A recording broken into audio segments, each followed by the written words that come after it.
마가복음 4장 24절 개역 성경입니다. 또 이르시되 너희가 무엇을 듣는가 스스로 삼가 너희의 헤아리는 그 헤아림으로 너희가 헤아림을 받을 것이며 더 받으리니. 제가 번역한 내용이요. 그리고 그는 그들에게 말하고 있다. 여기서 그는 예수님이고요. 듣는 사람은 제자들이고 남아있는 사람들입니다. 이제 비유를 정리하고 있습니다. 즉 마음의 귀를 듣는 사람과 주님의 말씀을 소리로 듣는 사람의 차이를 이야기합니다. 예수님께서 다시 설명하고 있는 과정에서도 마음의 귀를 듣는 사람이 있고 그냥 공부만 하는 사람이 있는데 관심 없이 주님의 말씀을 듣는 모든 사람을 향하여 하시는 말씀입니다. 너희는 들어라. 들을 때는 마음의 귀를 들어야죠. 너희는 무엇을 알았느냐, 듣고 무엇을 깨달았느냐, 이해했느냐, 새로운 것을 얻었느냐, 이런 거죠. 사람이 듣는 모든 것이 각각 그 사람의 생각에 따라 들리게 됩니다. 이런 말 있잖아요. 아는 만큼 듣는다, 이런 말요. 같은 말을 들어도 모든 사람이 같은 의미로 알아듣는 것은 아닙니다. 여러분이 살면 분명히 그걸 이해할 수 있어요. 특히 목사님들은 많이 이해를 하죠. 설교를 아무리 이야기를 해도 듣는 성도들은 설교하는 목사님의 뜻을 따라서 이해를 하지 않아요.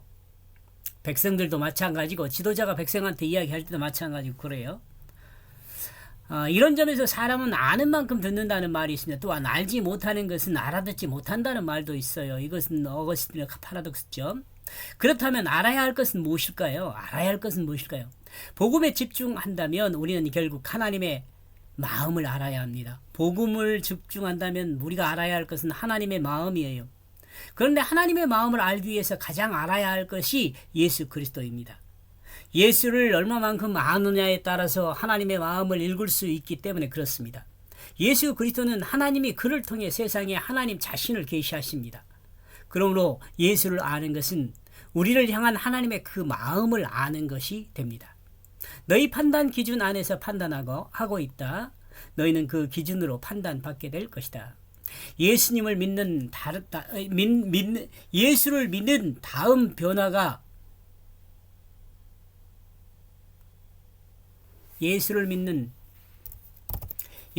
다음 변화가 세계관을 가지고 자신의 미래를 바라보는 것과 예수를 믿기 전 세속의 세계관을 가지고 변화된 세계관, 거듭난 세계관, 이렇게도 이해할 수 있을까요? 세속적 세계관을 가지고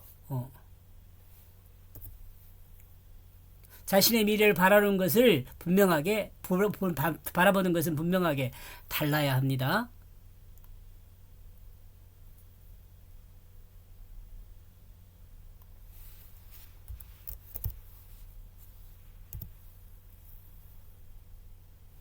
만약 예수를 믿기 전 자신의 미래에 대한 것과 예수를 믿은 후 자신의 미래에 대한 것이 같다면 이는 아직 예수를 믿는 단계가 씨앗에 머물러 있다고 할 수 있어요.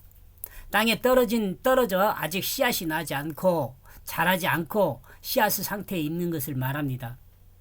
예수를 믿기 전 자신의 미래는 죽기 전에 어떻게 살 것인가에 방점이 있었다면 예수를 믿은 다음 그리스도인의 미래는 영원한 천국에 그 방점이 있습니다. 하나님 나라. 그러므로 그리스도인은 영원한 하나님 나라에 대한 기대 속에서 사는 것이죠. 나와 여러분은 영원한 하나님 나라에 대한 기대 속에서 사는 거예요. 그러므로 복음으로 결실한 사람과 복음으로 결실하지 못한 사람의 그 삶의 차이는 엄청난 차이가 있을 수 있어요. 글쎄, 그게 보지 못하지만 이건 엄청난 차이예요. 천국의 소망이 없이 이승의 욕심으로 가득 찬 사람과 천국의 소망으로 영생을 바라보는 사람은 이 땅의 삶부터가 차이가 있다는 말이에요. 세상 사람들이 가지고 있는 세계관을 가지고 우리의 미래에 대해 알 수 있는 것은 사람은 결국 죽는다는 것이에요. 그러나 그리스도인의 세계관에 의한 미래에 있는 사람은 영원한 미래가 있는 것입니다. 그리고 너에게 추가될 것이다. 이거 하나님 말씀이에요. 내 말이 아니에요. 번역한 내용입니다. 그렇다면 세속적인 세계관을 가지고 자신의 미래를 꿈꾸는 사람들에게 추가될 것은 무엇일까요? 우리가 생각하여 알 수 있는 것은 죄로 인한 형벌이 기다리고 있습니다. 즉 영원한 지옥 형벌이 기다리고 있다는 것입니다. 죄로 죽은 인간의 미래 위에 추가될 것은 죄악으로 인한 영원한 지옥 형벌이 남아 있습니다. 그러나 죽을 수밖에 없는 우리가 자신의 죄를 자복하고 주 예수 그리스도를 믿으면 그는 영생의 약속을 받습니다. 바로 영생이 추가되는 것입니다. 하나님은 하나님의 모든 백성이 이 복을 누리기를 소망하십니다. 이렇게 해서 24절을 제가 번역한 내용을 종합하면요. 그는 그들에게 말하고 있다. 예수님이요. 너희는 들어라. 너희는 무엇을 알았느냐? 너희의 판단 기준 안에서 판단하고 너희는 그 기준으로 판단받게 될 것이다. 그리고 너희에게 추가될 것이다. 너희는 너희 판단 기준으로 판단한다. 너희는 그 기준으로 판단받을 것이다. 그리고 너희에게 추가될 것이다. 이런 의미죠. 여기까지 보겠습니다. 고맙습니다.